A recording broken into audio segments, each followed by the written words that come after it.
చలో అందరికీ శనార్థులలో రాజ్నివాస్ సమర్పించు మాస్ మలన ముచ్చట పాట్ by Walkmate footwear and my doctor ఫెయిన్ ప్రొడక్ట్లోకి స్వాగతం వచ్చేసింది మీ నర్స్ కాక. ఇక అరుచుకుందాం రారులు ఆలోచన చేయకుండా ఇలాంటి మోక అభిమానం అంటే అభిమానం ఇక చూడు ఎట్లున్నదో కథ.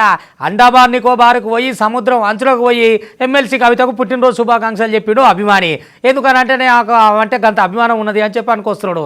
ఇక పుట్టిన బర్త్డే ఉన్నది కదా, ఆ సందర్భంగా ఇట్లా చేసిండు అనుకో రాత్రి. మరి రకరకాలుగా ఉంటుంది అభిమానులు అంటే. ఇక ఈ నడుమ చాలామంది లగ్గాలు కూడా గాలిలో చేసుకుంటారు కదా, అట్లా ఇదో తీరన్నట్టు సముద్రం అంచులకు పోయి చూపించిన అభిమానం చూడుని కావాలంటే.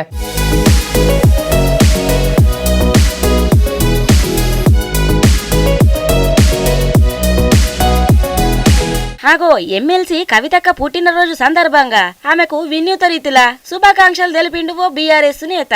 ఎమ్మెల్సీ కవితక్క మీద గైనకున్న అభిమానాన్ని నిజామాబాద్ కు చెందిన బీఆర్ఎస్ నాయకులు షిన్నుగౌడు వినూతంగా చాటుకున్నాడు గైన అభిమానము. అండమాన్ నికోబార్ దీవులల్లా బంగాళాఖాతం సముద్రం అంచుల్లోకి పోయి ఆమెకు జన్మదిన శుభాకాంక్షలు చెప్పిండు. కవితకు బర్త్డే విషయం చెప్పుకుంటే ఏర్పాటు చేసిన బ్యానర్లను సముద్రపు అంచులలో ప్రదర్శించిండులా. బంగాళాఖాతంలా నీటి అడుగున డైవింగ్ చేస్తూ చిన్నగౌడు బ్యానర్లను ప్రదర్శించడం మీద ప్రత్యేక ఆకర్షణగా నిలిచిందిలా. దీనికి సంబంధించిన వీడియోలు బీఆర్ఎస్ నేతలు విడుదల చేసిరు, చూడుండ్రి.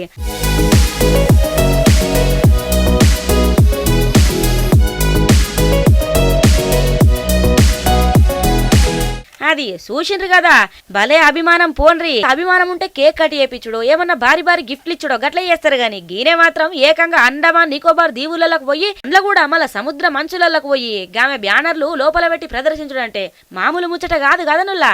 ఇక మస్తు అభిమానమంతుడే ఉన్నట్టున్నాడు గాయన మీద. ఇక ఈనాడు మా గాలిలో పోయి లగ్గాలు చేసుకున్నాడు, సముద్రంలో పోయి ఫోటోలు గిటనే చాలానే జరుగుతున్నాయి కదా. గాయన కూడా ఆయన అభిమానాన్ని కొత్త రీతిలో చాటుకున్నాడు. ఇప్పుడు గిదే వీడియో మస్తు వైరల్ అవుతున్నది కవితక్క పుట్టినరోజుది. అందుకే మీరు కూడా చూస్తారని పట్టుకొచ్చిన మస్తు గమ్మత్తున్నదిలే.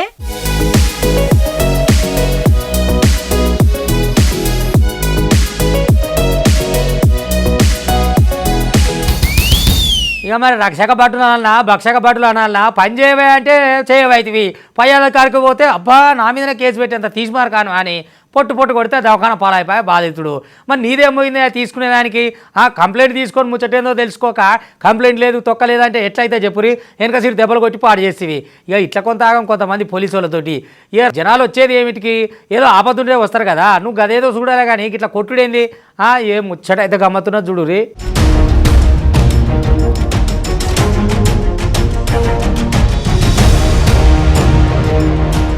అరే పోలీసోళ్ళు కూడా మరి ఈనంగా తయారైతున్నారులా. కనీసం ఒంటి మీద యూనిఫామ్ ఉందని కూడా మర్చిపోతున్నారు. ఇష్టం వచ్చిన లెక్కలా ప్రవర్తిస్తున్నారు పబ్లిక్ తోని. ఇక పోలీసోళ్ళే పబ్లిక్ మీద గిట్లా వేసినాక గాలకు పోలీసులు అంటే ఇలుగుంటదా చెప్పుండ్రి. అందుకే అన్నిటికీ దిగబడుతున్నారు గాళ్ళు కూడా. పోలీసు మీద పై అధికారికి ఫిర్యాదు చేసిండన్న కోపంతోని ఒక యువకుణ్ణి ఎస్ఐ మస్తు చితకబాదిండులా పాపము. ఇక ఈ ముచ్చట ఏడైందంటారా?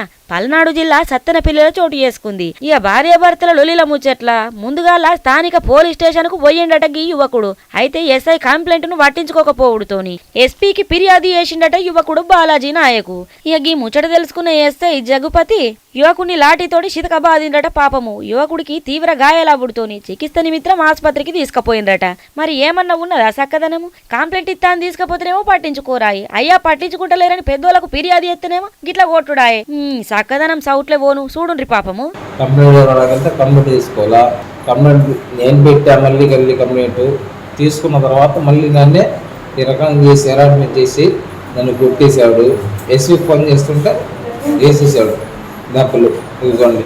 అది ఏమన్నా ఉన్నదా సక్కదనము? పోలీసు వాళ్ళంటే గిందికే ఇలువ లేకుండా పోతున్నది గిట్లా కొంతమంది వేయంగానే. మరి ఆపదుంటేనే పోలీస్ స్టేషన్ కు పోతారాయి. పోయి అయ్యా సారు గిది ముచ్చట ఇది కథ అని చెప్పి వాళ్ళకున్న బాధలు చెప్పుకుంటారు. దాన్ని కంప్లైంట్ గా తీసుకొని తగిన చర్యలు తీసుకోవాలా గాని పట్టించుకోకపోతే ఎట్లా చెప్పుండ్రి. మళ్ళా మీదికేని ఎస్ఐ అయ్యాయి సామాన్య జనాలకు ఇంటరా? ఇక ఎస్పీకి చెప్పిండట. ఇంకేమున్నది, నువ్వు నా గురించి ఎస్పీకి చెప్పటం అయిన వారా, నువ్వెంత నీ బతికెంత అని ఇష్టం వచ్చినట్టు లాఠీతోటి కొట్టిండట. ఇక గిసుంటి పోలీసులు చేయంగానే గాలంటే విలువ లేకుండానే పోతున్నది. మరి అధికారులు ఈ ముచ్చట మీద గట్టిగా చర్యలు తీసుకొని మరి ఈ పోలీసుని ఏమైనా చేస్తేనేమో మంచుకుంటది, లేకపోతే గిట్లనే తయారైతారు అందరు కూడా.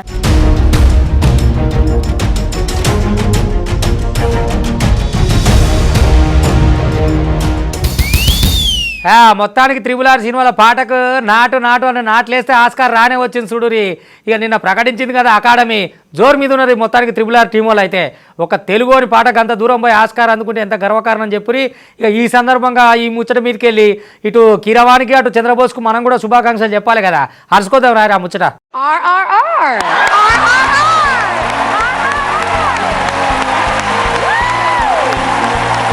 Chandrabose original.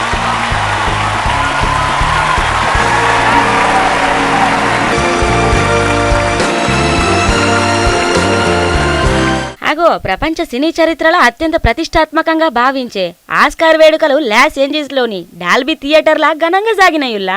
ప్రపంచ సినీ తారల చప్పట్ల నడుమ ఆస్కార్ వేదిక మీద నాటు నాటు నాటు నాటు నాటు పాట ఉన్నది కదా, మస్తు సందడి చేసిందనుకో రాదుర్రి.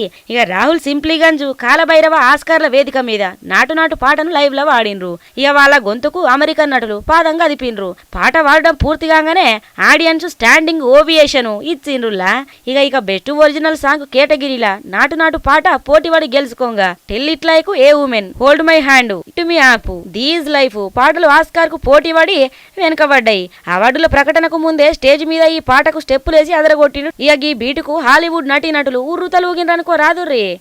తిరిపోయేలా దండన కరమోగినట్టు సెబులు సిల్లు పడేలాగా కీసు పిట్ట కూసినట్టు ఏలు సిటికలేసేలా ఎవ్వారం సాగినట్టు కాలు సింధు తొక్కేలా దుమ్మారం రేగినట్టు ఒళ్ళు చెమట పట్టేలా ఈ రంగం చేసినట్టు నా పాట చూడు నా పాట చూడు నాటు నాటు నాటు నాటు నాటు నాటు వీర నాటు నాటు నాటు నాటు నాటు నాటు నాటు పూర నాటు. అది మొత్తానికైతే చాలా గర్వపడాల్సిన విషయమే కదా నువ్వు ఆస్కార్ అవార్డు ముచ్చట. ఇక టాలీవుడ్ దర్శక ధీరుడు ఎస్ఎస్ రాజమౌళి దర్శకత్వంలో రామ్ చరణ్ ఎన్టీఆర్ హీరోలుగా రూపొందించిన RRR అద్భుత విజయం సాధించింది. పాన్ ఇండియానే గాక పాన్ వరల్డ్ స్థాయిలో సినీ అభిమానులను అలరించింది. ముఖ్యంగా నాటు నాటు పాటకు ప్రపంచ నలుమూలల నుంచి విశేష స్పందన వచ్చిందనుకో రాదుర్రి. ఆస్కార్ అవార్డును గెలుచుకున్నది ఈ పాటకు మ్యూజిక్ మాంత్రికుడు ఎంఎం కీరవాణి స్వరాలు సమకూర్చిండ్రు.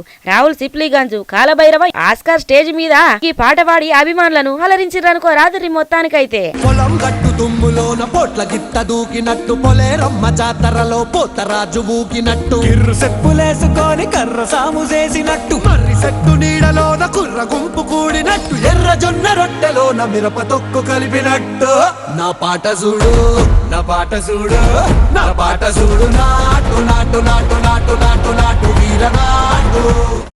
ఎండ్లవాయ మీ సారు గొప్పోడు అంటే అప్పులు తెప్పించుట్లా గొప్పోడు అన్నట్టు, తిప్పలు పెట్లో కూడా గొప్పోడే. అదే ఈ తీరు అప్పులు ఏ ముఖ్యమంత్రి కూడా చేయలేదు. ఏపీకి గంత అదృష్టాన్ని ఇచ్చిండు జగనాలు. మరి పుట్టాలి కదా, అందరికి పుట్టకత అయితే ఆ అప్పులు అంటే ఏడన్నా ఈ ఎవరి కాలన్నా పట్టుకొని మొత్తానికి అప్పులు అయితే తెస్తుండే దండిగా. ఎందుకంటే రాష్ట్రాన్ని నడపాలి కదా. అరే జగనాలు ఎంత బాధ ఉన్నది, ఎంత బాధ్యత మోస్తున్నాడులా చూస్తుంటేనే పానం చల్లు అంటున్నది, బాధ అనిపిస్తున్నది పాపం.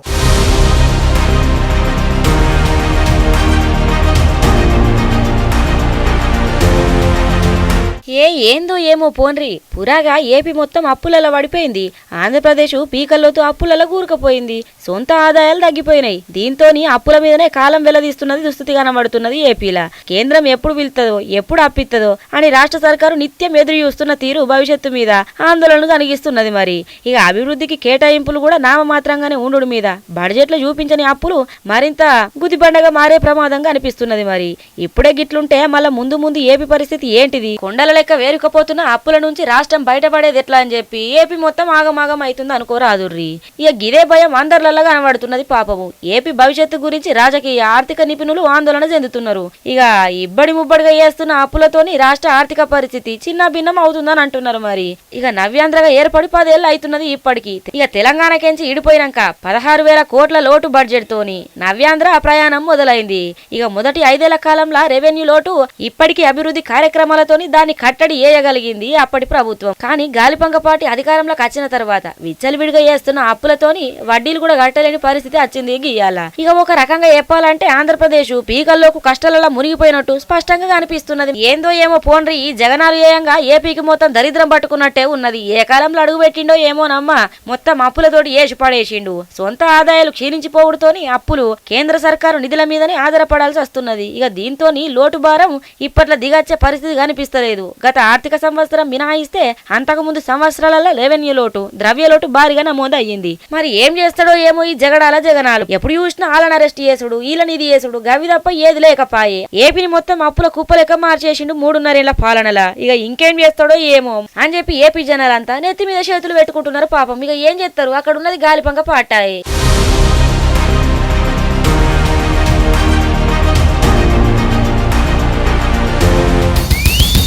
గట్ల ఇవో పనితనం గిట్ల ఉండాలి జగనాలు, గట్ల ఇద్దరే నడుస్తుంది. ఎమ్మెల్సీ ఓట్లను పెడితిరి, ఆ 10వ తరగతి ఫెయిల్ ఆమెను పట్టుకొచ్చి ఆ ఎమ్మెల్సీ ఓట్లకు ఓటు ఉందంటే ఏమనాలి చెప్పురి.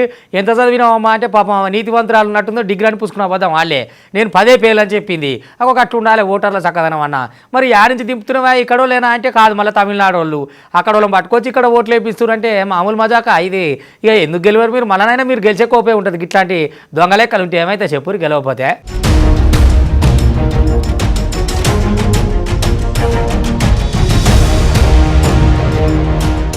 రావులకి ముచ్చట. ఇక ఇలా ఎమ్మెల్సీ ఎన్నికలు ఉన్నాయి కదా, ఇక అక్కడ దొంగ ఓట్లు చెలరేగిపోయినాయి అనుకో రాదుర్రి.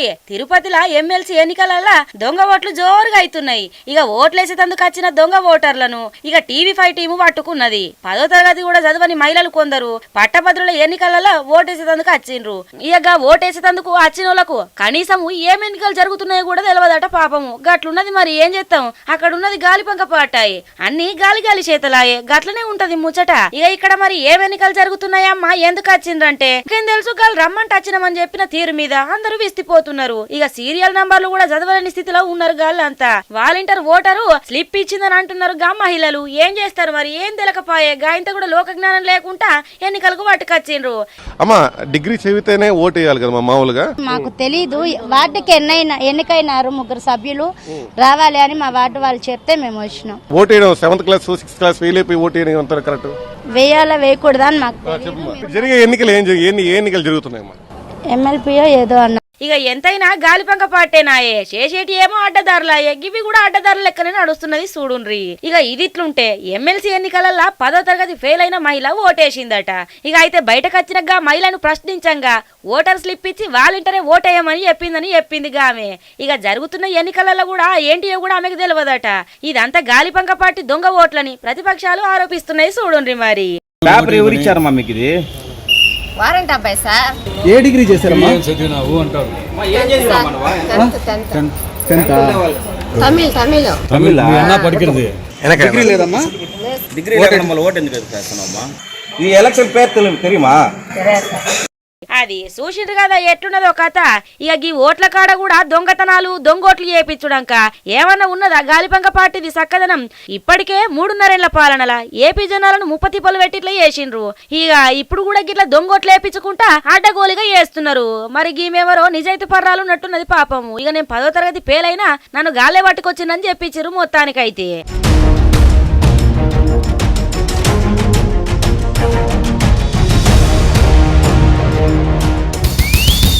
పేరుకే సర్కారు దవాఖానా, లేకపోతే ఓ డాక్టర్ ఉన్నాడు మా అన్న ఉన్నాడు. అయ్యో పోవాలనో పోవద్దో తెలియదే.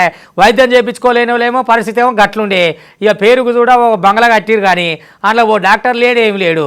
ఇక అయినా చక్కదనం ఎట్లుంటుంది ఎరికే కదా. మరి జగనాల్ గారి పరిపాలన అంటే ఎట్లుంటుంది, గట్లనే ఉంటుంది ముచ్చట. ఇక ఆయనే చక్కగా చేస్తలేడా తెలియదా.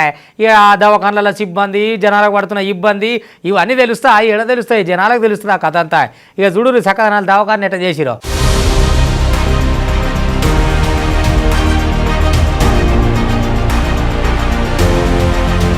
అల్లూరి సీతారామరాజు జిల్లాల వైద్యుల కొరత మస్తు వేధిస్తున్నదుల్లా. కూనమరం మండలం కోతులగుట్టల వైద్యులు లేక రోగులు తీవ్ర ఇబ్బందులు పడుతున్నారు. గత కొన్ని దినాల కంచెల్లి డ్యూటీ డాక్టర్లు అందుబాటులో లేకపోవడంతోని స్థానికులు ప్రైవేటు దవాఖాన్ల బాట పడుతున్నారు. టీడీపీ హయాంలా గిరిజనుల కోసం 4 కోట్లు పెట్టి కార్పొరేట్ స్థాయిలో దవాఖానా నిర్మించిండ్రు. అయితే ప్రస్తుతం గాలిపంక పార్టీ సర్కారు వైద్యులు కూడా నియమించలేదన్న విమర్శలు వస్తున్నాయి. ఇక గిరిజనులు పడుతున్న ఇబ్బందుల మీద స్పందించిన టీడీపీ మాజీ జడ్పీటీసీ ఆసుపత్రిని సందర్శించి సమస్యలను తెలుసుకున్నారు. ఎమ్మట్నే వైద్యులను నియమించాలని డిమాండ్ చేసిండ్రు. గమాండిగానే చూడుండ్రి పాపము. ఈ గవర్నమెంట్ వచ్చాక ఇక్కడ అసలు ఈ ఏజెన్సీ ప్రాంతంలో డాక్టర్స్ అనేది కరువు అయిపోయింది. ఇప్పుడు మేము ప్రైవేట్ హాస్పిటల్ తెలంగాణ పోతే అక్కడ లక్షలు వేలు ఖర్చు పెట్టాల్సి వస్తుంది.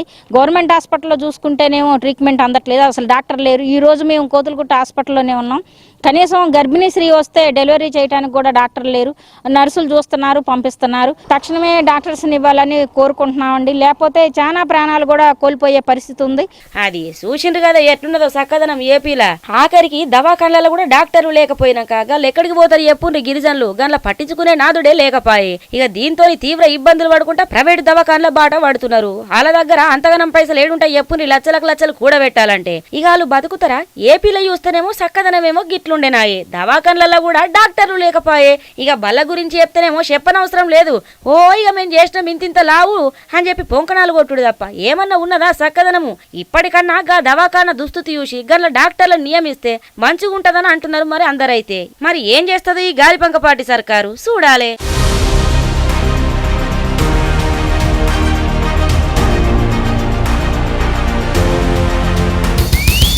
ఇగో గివన్నట్టు ఇవాళ రాజ్ నివాస్ సమర్పించు మాస్ మలన ముచ్చట్లు పాడు by Walkmate footwear and my doctor ఫెయింటిన్ ప్రొడక్ట్. చూస్తూనే ఉండరు మళ్ళీ రేపు ఇది వరదాకా మీ TV5 ఇగుంటా.